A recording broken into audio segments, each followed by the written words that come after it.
हाँ, तो प्यारे बच्चों ये हमने देखा था कि क्या किया, दोबारा देख लो। टोटल चार्ज था कितना, क्यू। इस क्यू चार्ज को ए और बी में डिस्ट्रीब्यूट किया, तो ए पे चार्ज आया क्यू बाई टू, बी पे भी चार्ज आया कितना, क्यू बाई टू। इसके बाद जो ए का चार्ज था क्यू बाई टू, इस ए और सी को कॉन्टेक्ट में लाए। ठीक है, तो आपको पता है कि चार्ज का कौन सा रूल है, कंजर्वेशन ऑफ चार्ज। और कंजर्वेशन ऑफ चार्ज ये कहता है कि ए पे भी चार्ज कितना आया, क्यू बाई फोर, सी पे भी चार्ज आया क्यू बाई फोर। तो प्यारे बच्चों हमने ये डिस्कस किया था कि सबसे पहले केस में इन्होंने आर को क्या किया, फिक्स किया और दो पेयर उठाए। मान लो एक पेयर है क्यू बाई टू, दूसरा पेयर उठाया क्यू बाई टू, एक उठाया ए, एक उठाया बी। इस ए और बी से इन्होंने निकाली किसकी वैल्यू, फोर्स की। ठीक है, फिर उन्होंने आर को अभी भी फिक्स रखा, दूसरा पेयर उठाया, मान लो एक उठा दिया क्यू बाई फोर, दूसरा उठा दिया क्यू बाई फोर। फिर फोर्स को निकाला, फिर तीसरा पेयर क्यू बाई एट, फिर से क्यू बाई एट, फिर फोर्स को निकाला और इनका आपस में बिहेवियर देखा। ठीक है, क्या देखा, आपस में बिहेवियर। लाइट जाने वाली है, ठीक है।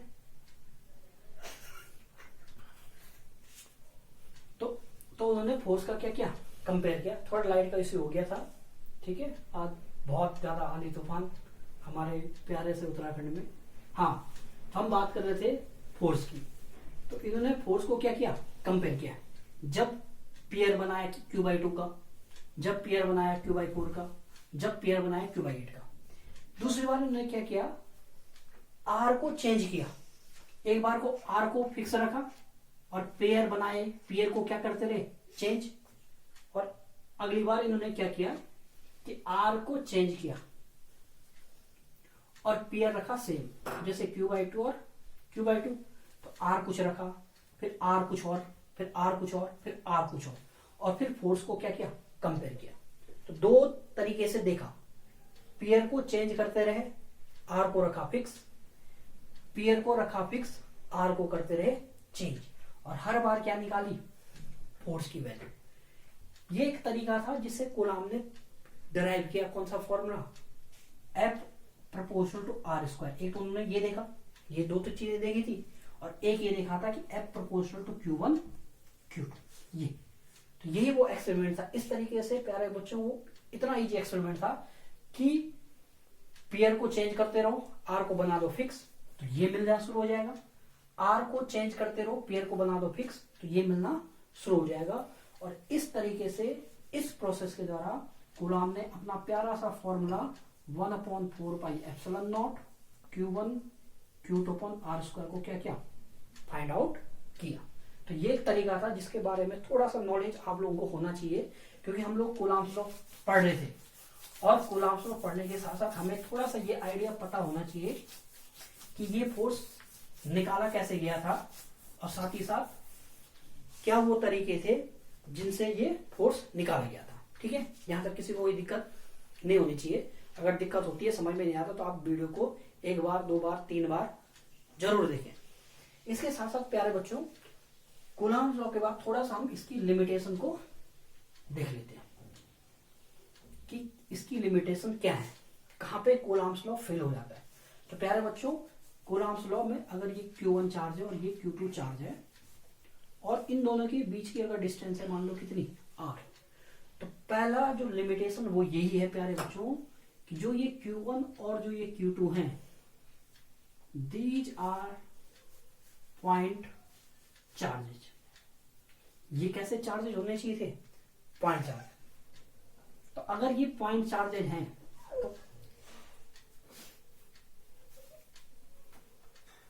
तो ये कहानी थी बेटे कि पॉइंट चार्ज होने चाहिए। अब क्वेश्चन प्यारे बच्चों ये आता है कि पॉइंट चार्ज क्या है। इसका डिस्कशन हमने अपने लास्ट वीडियो में किया भी था कि देखो, अगर जो ये चार्ज है, चार्ज का जो साइज है, Q1 Q2 जो चार्ज है, इन चार्ज का जो साइज है उसके कंपैरिजन में अगर R बहुत ज्यादा हो जाए, तो फिर हम इन चार्ज को कैसा ट्रीट करेंगे, पॉइंट चार्ज। ध्यान से समझो क्या बोला जा रहा है।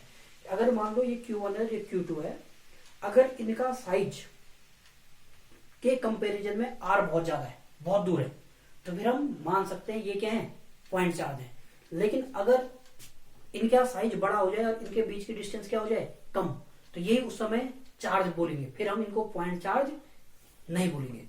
तो कोई भी चार्ज पॉइंट चार्ज कब बन जाएगा, तो आंसर है कोई भी चार्ज पॉइंट चार्ज तब बनेगा जब इनके साइज के कंपैरिजन में इनकी डिस्टेंस, इनके बीच की जो डिस्टेंस हो क्या हो, बहुत ज्यादा हो। ठीक है, तो उस केस में हम इनको ट्रीट करेंगे एज ए पॉइंट चार्ज। ये चीज समझ में आ गई। तो यहाँ पे इसका मतलब ये जो आर है, इनके बीच की डिस्टेंस जो Q1 और Q2 के बीच की जो डिस्टेंस है वो इनके साइज के कंपैरिजन में बहुत ज्यादा है। तो पहला रूल तो यही है कि कूलम्ब्स लॉ वैलिड कब है, जब Q1 और Q2 कैसे चार्ज हो, पॉइंट चार्ज हो। दूसरा ये है कि प्यारे बच्चों जो ये चार्ज है, ये चार्ज रेस्ट में होने चाहिए, क्योंकि हम प्यारे बच्चों पढ़ रहे हैं इलेक्ट्रोस्टैटिक, और इलेक्ट्रोस्टैटिक का सिंपल सा मतलब है कि जितने भी हमारे चार्ज हैं वो चार्ज किस में होने चाहिए, स्टैटिक, रेस्ट में होने चाहिए। अगर ये चार्ज मूव करना स्टार्ट कर दे तो फिर कूलम्ब्स लॉ नहीं आएगा।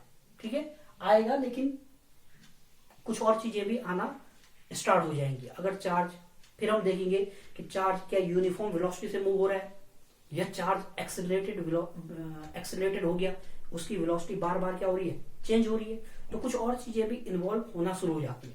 तो अभी हमारा जो लिमिटेशन है तो प्यारे बच्चों वो दो लिमिटेशन कूलम्ब्स लॉ की थी। तो ये सारी की सारी जो कहानी थी, ये कहानी थी प्यारे बच्चों कूलम्ब्स लॉ की। ठीक है, इसके साथ साथ प्यारे बच्चों एक और कूलम्ब लॉ में आता है प्रिंसिपल ऑफ सुपरपोजिशन। उसको, उसके न्यूमेरिकल जब आएंगे उसमें हम बताएंगे आपको। साथ ही साथ अभी समझ लो वो प्रिंसिपल क्या बताता है कि मान लो हमारे पास जैसे ये है Q1 चार्ज, ये है Q2 चार्ज, ये है Q3 चार्ज।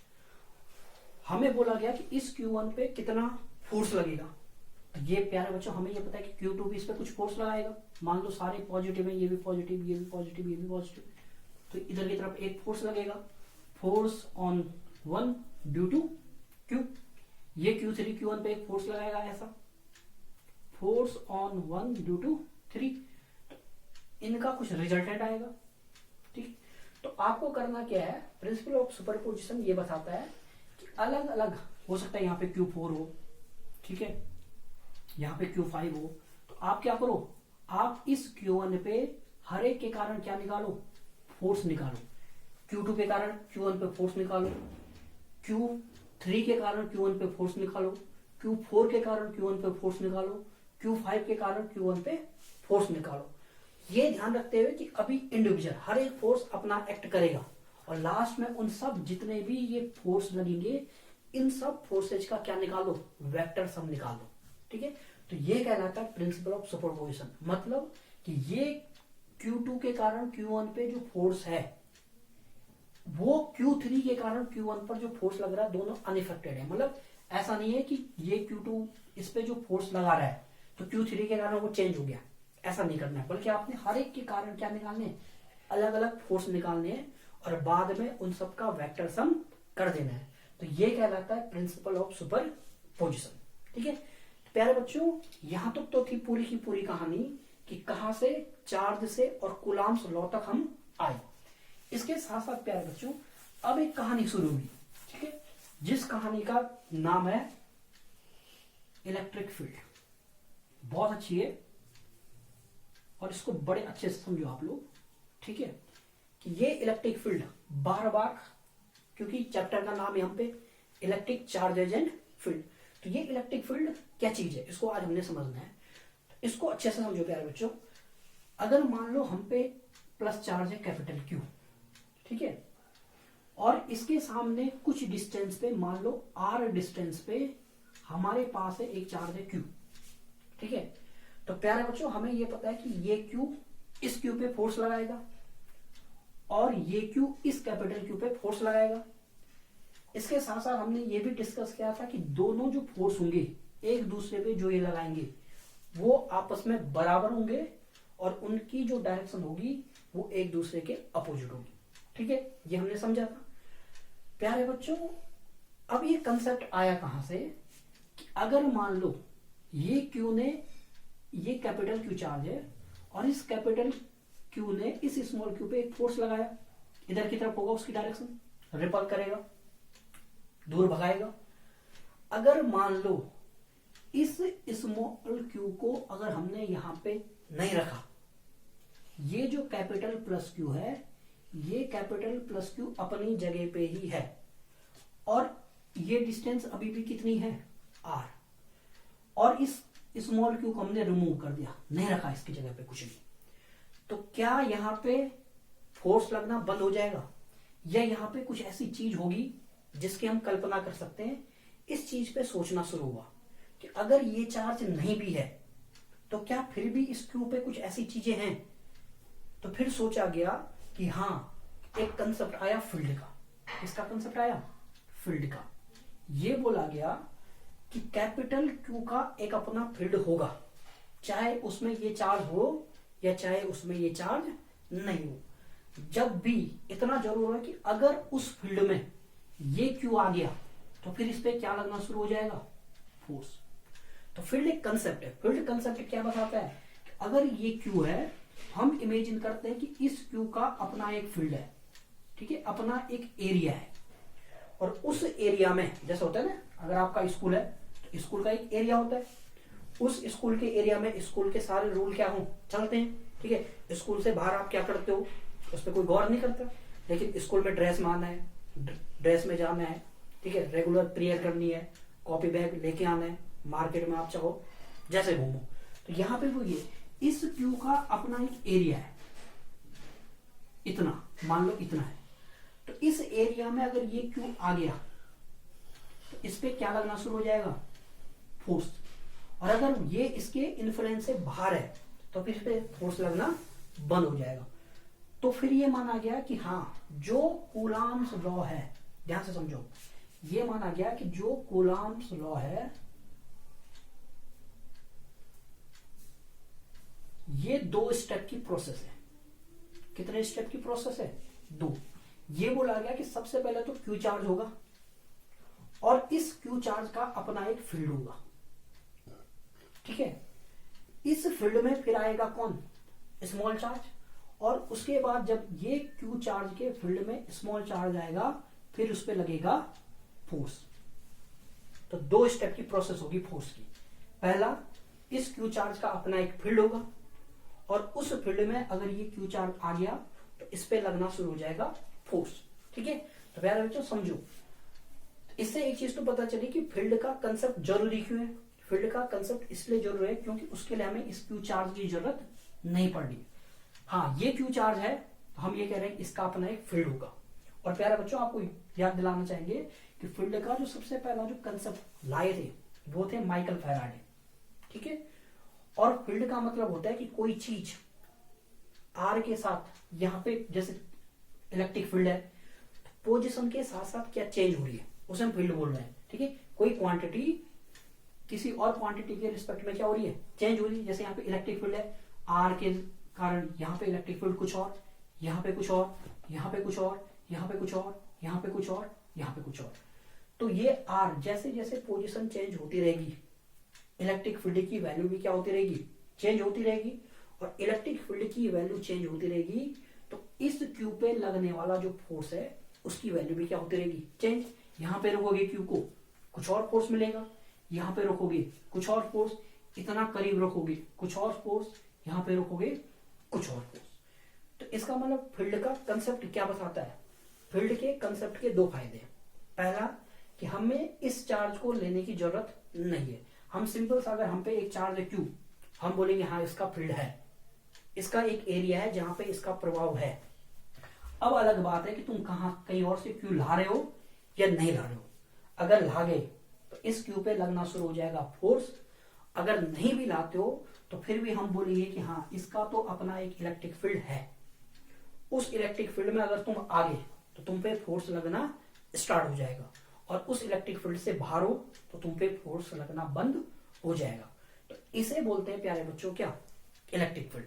तो इलेक्ट्रिक फील्ड का फिजिकल मतलब यही है, ठीक है, कि हम एक ऐसा रीजन ढूंढने की कोशिश करेंगे कि जहां पे इसका जो क्यू चार्ज है उसका फोर्स दिखना स्टार्ट हो जाए। तो मैथमेटिकली प्यारे बच्चों इसको दिखाया जाता है E is equal to force upon Q. फोर्स किस पे? इस क्यू पे, अपॉन इस क्यू का मैग्नीट्यूड।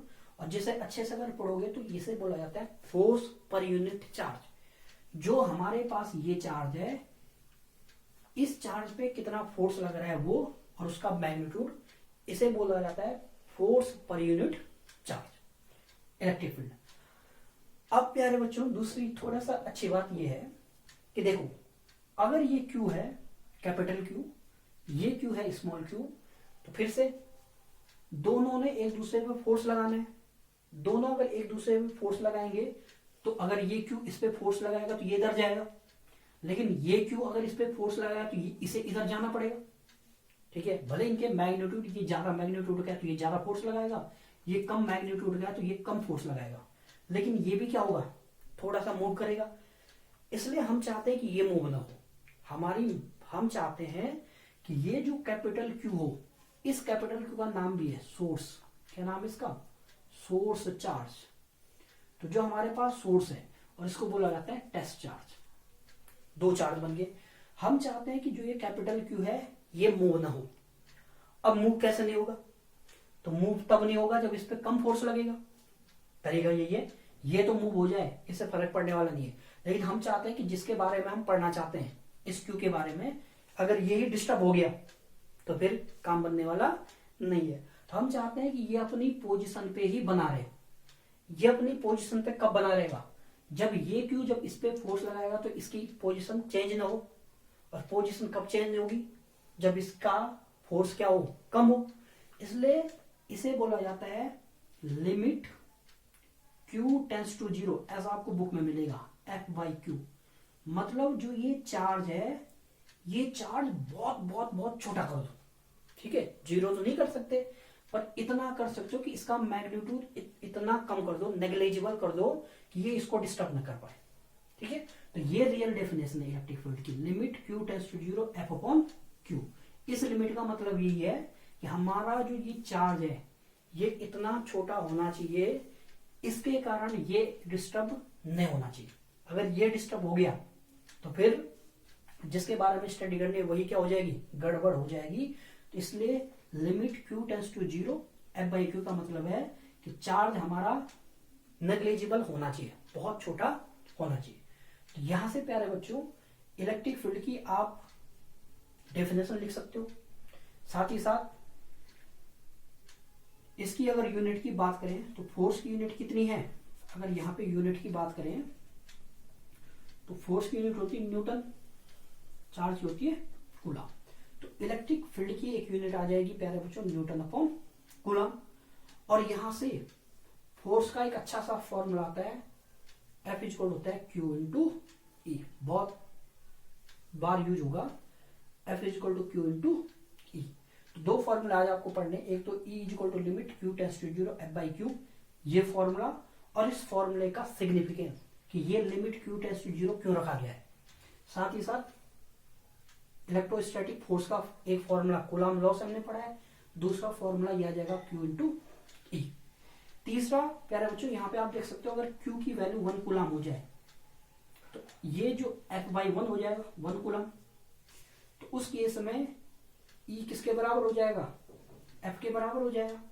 तो यहां से आप डेफिनेशन दे सकते हो कि अगर यहाँ पे 1 कूलम का चार्ज हम प्लेस कर दें, रख दें, तो उस पे जो फोर्स लगेगा मैग्नीट्यूड में वही इलेक्ट्रिक फील्ड के बराबर हो जाएगा।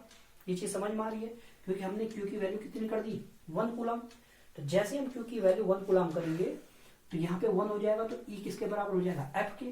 तो हम बोल सकते हैं कि अगर यहाँ पे 1 कूलम का चार्ज अगर आप प्लेस कर दो तो जितना फोर्स लगेगा वही मैग्नीट्यूड हो जाएगा किसका, इलेक्ट्रिक फील्ड का। ठीक है प्यारे बच्चों, अब दूसरी बात ये आती है कि इसका फिजिकल सिग्निफिकेंस क्या है, क्यों हम इलेक्ट्रिक फील्ड को, जब हम पे कूलम्स लॉ पता था, ठीक है, तो इतना सब कुछ क्यों इसको इतना डिफिकल्ट बनाया गया। तो प्यारे बच्चों इलेक्ट्रोस्टैटिक में तो ज्यादा यूजफुल दिखता नहीं है ये, लेकिन जैसे आप बात करते हो इसको लिख लो, जिन जिन बच्चों ने लिखना है वो पॉज करके लिख सकते हैं। ठीक है, तो प्यारे बच्चों हम बात कर रहे थे किसकी, इसके फिजिकल सिग्निफिकेंस की। तो जो बात आती है कि ऐसा क्या है कि जो हमें इलेक्ट्रोस्टैटिक में इलेक्ट्रिक फील्ड का कंसेप्ट लाना पड़ा या हमें इलेक्ट्रिक फील्ड के बारे में देखना पड़ा। तो प्यारे बच्चों अगर आप आगे पढ़ोगे, अगर हम पे मान लो Q1 चार्ज है और Q2 चार्ज है और ये दोनों चार्ज एक्सेलरेट हो गए, अभी तो हमारे चार्ज इसमें रेस्ट में, अगर हमारे चार्ज रेस्ट में है, मान लो ये चार्ज एक्सेलरेटेड हो गए, ध्यान से समझो, चार्ज अगर क्या हो गए, एक्सेलरेटेड हो गए। तो अगर चार्ज एक्सेलरेटेड होंगे तो फिर हम वहां पे एक बड़ा अच्छा सा कंसेप्ट लाते हैं कि अगर ये चार्ज एक्सेलरेट हो गया तो ये चार्ज एक वेव को क्रिएट करता है प्यारे बच्चों। उस वेव को बोलते हैं इलेक्ट्रोमैग्नेटिक वेव। क्या बोलते हैं, आगे पढ़ोगे आप, इलेक्ट्रोमैग्नेटिक वेव, ठीक है, EMW। वो वेव जब आगे जाएगी तो ये वेव जाती है c की वेलोसिटी से और ये Q पे फोर्स लगाती है, ठीक है। तो वहां पे ये जो वेव है ये रियल में इलेक्ट्रिक फील्ड है जो प्रोपेगेट कर रही है। इस वेव के बारे में जब आप आगे पढ़ोगे तो ये वेव रियल में क्या है, इलेक्ट्रिक और मैग्नेटिक फील्ड, ठीक है। तो ये इलेक्ट्रिक फील्ड आगे जाएगा और ये इलेक्ट्रिक फील्ड इस Q पे क्या लगाएगा, फोर्स लगाएगा। तो मतलब जब चार्ज एक्सेलरेट होगा वहां पे हम इसको इजीली विजिबल कर सकते हैं। और इलेक्ट्रोस्टैटिक में आपको थोड़ा सा इसकी नॉलेज रखनी है कि इलेक्ट्रिक फील्ड होता क्या है और इसका क्यों हम यूज करते हैं। तो इतनी जानकारी तो प्यारे बच्चों थ्योरेटिकल जानकारी थी कूलाम लॉ की। इसके बाद एक दो हम न्यूमेरिकल करते हैं प्यारे बच्चों, जो मैं लाया हूं आप सबके लिए। जैसे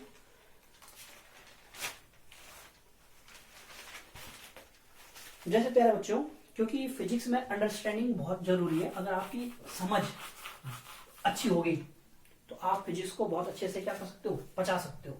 तो सेम इसी तरीके का एक क्वेश्चन है प्यारे बच्चों। क्वेश्चन ये है कि if 10 to the power 9 electron, ठीक है मैं लिख देता हूं, if 10 to the power 9 electron move out of a body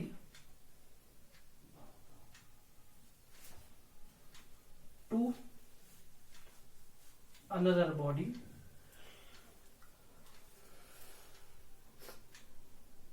every second,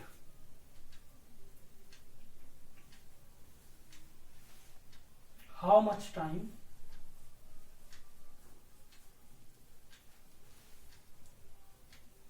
is required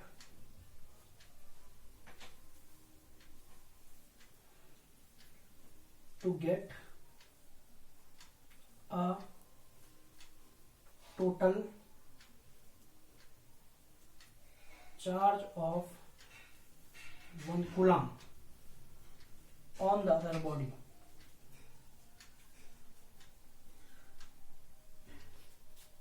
तो ये क्वेश्चन है प्यारे बच्चों। ये क्वेश्चन आएगा तो नहीं, लेकिन ये अंडरस्टैंडिंग बढ़ाएगा कि मतलब समझाएगा कि हाँ क्या है चार्ज का कंसेप्ट। इसमें इन्होंने पूछा है कि if 10 to the power 9 electron move out of a body, एक हमारे पास बॉडी है और इस बॉडी में मान लो ये एक बॉडी है, इससे जो इलेक्ट्रॉन जा रहे हैं वो इलेक्ट्रॉन जा रहे हैं 10 to the power 9 कितने, एवरी सेकेंड। एक सेकेंड में जो इलेक्ट्रॉन जा रहे हैं उनकी जो वैल्यू है वो है 10 to the power 9। और ये जो इलेक्ट्रॉन जा रहे हैं एक दूसरी बॉडी है बी, इसमें जा रही है इलेक्ट्रॉन। तो वो क्योंकि अब ये इलेक्ट्रॉन इस पे जाएंगे तो ऑब्वियस सी बात है इस पे चार्ज धीरे धीरे धीरे धीरे इंक्रीज होना स्टार्ट हो जाएगा। तो उसने पूछा है कि how much time required to get a total charge of 1 coulomb on the other body. पूछा ये गया है कि जब ये चार्ज फ्लो हो रहा होगा तो ए से बी में जब ये जाएगा तो इस पे 1 कूलम चार्ज बनने में कितना टाइम लगेगा। क्वेश्चन समझ में आ गया?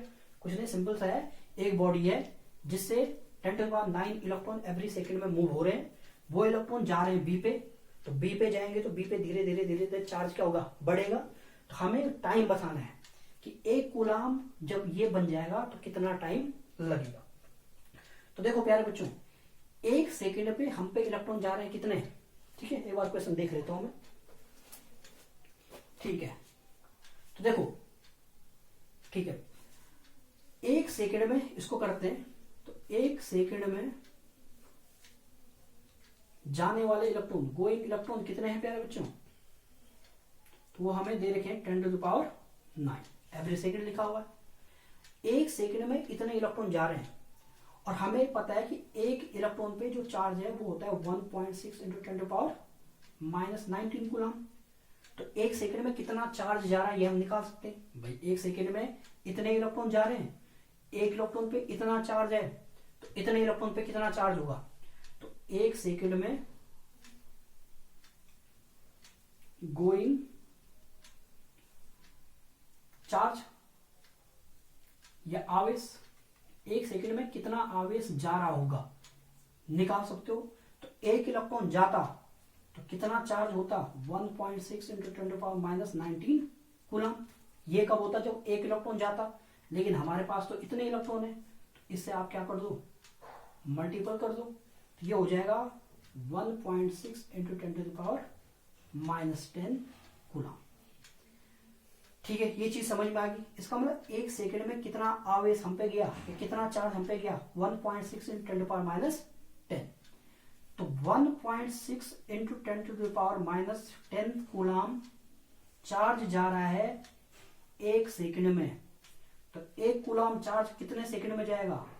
तो बिल्कुल, जब इतना कूलम चार्ज गया 1 सेकेंड में, तो 1 कूलम जाएगा 1/1.6 × 10⁻10 सेकेंड में। और इसको अगर आप सॉल्व करते हो 1/1.6 × 10⁻10 तो कर सकते हो सॉल्व। तो मैं यहां पे लिख रहा हूं वैल्यू, तो ये आएगा देखो 1/1.6 और ये 10 की पावर -10 ऊपर जाएगा तो ये बन जाएगी 10 की पावर 10। 1/1.6 को अगर आप करोगे तो ये हो जाएगा 10/16 10 की पावर 10। और इसको अगर आप करोगे सॉल्व तो यहाँ पे लगाओगे पॉइंट, और 16 × 5 = 16 × 96 4 32.65 × 10⁻10। और इसको अगर आप सॉल्व करोगे तो ये आ रहा है, सॉल्व करके मैं बता देता हूं आपको, ये आ रहा है 6.25 × 10⁻10 सेकेंड। देखो 1 कूलम अगर आवेश आपका जाएगा तो प्यारे बच्चों कितना टाइम लगेगा? 10 की पावर 9 सेकेंड। और जब इसको आप अगर ईयर में चेंज करोगे तो प्यारे बच्चों ईयर में आता है ये 198.18 ईयर। ध्यान से समझो इस बात। देखो कितना आया? 198। ये अप्रोक्सीमेट आप लिख सकते हो 200 साल। ठीक है, तो ये बताता है आपको कि 1 कूलम चार्ज जाने में अगर इतने इलेक्ट्रॉन भी 1 सेकेंड में अगर जाएंगे तो इस बॉडी को 1 कूलम चार्ज देने में कितने साल लग जाएंगे? 200 साल लग जाएंगे। तो 1 कूलम चार्ज अपने आप में बहुत बहुत बड़ा चार्ज है। ठीक है, और 1 कूलम चार्ज अगर 1 सेकेंड में इतने इलेक्ट्रॉन भी अगर आप भेज दो तब भी आपको इस बॉडी में 1 कूलम चार्ज बनाने में कितने साल लग जाते हैं?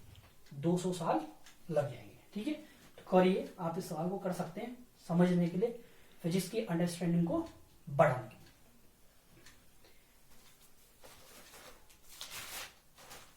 गुड, करो करो।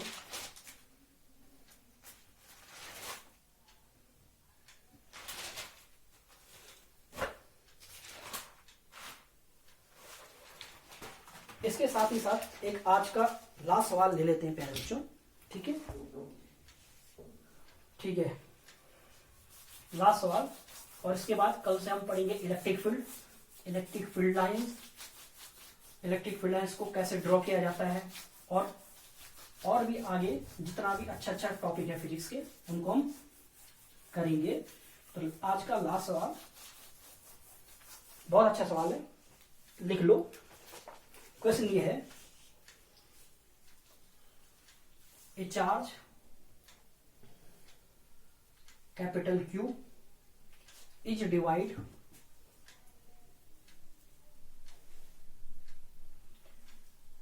इन 2 such that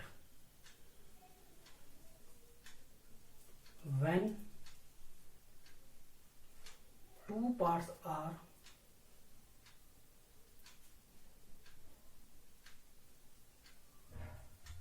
kept at some separation,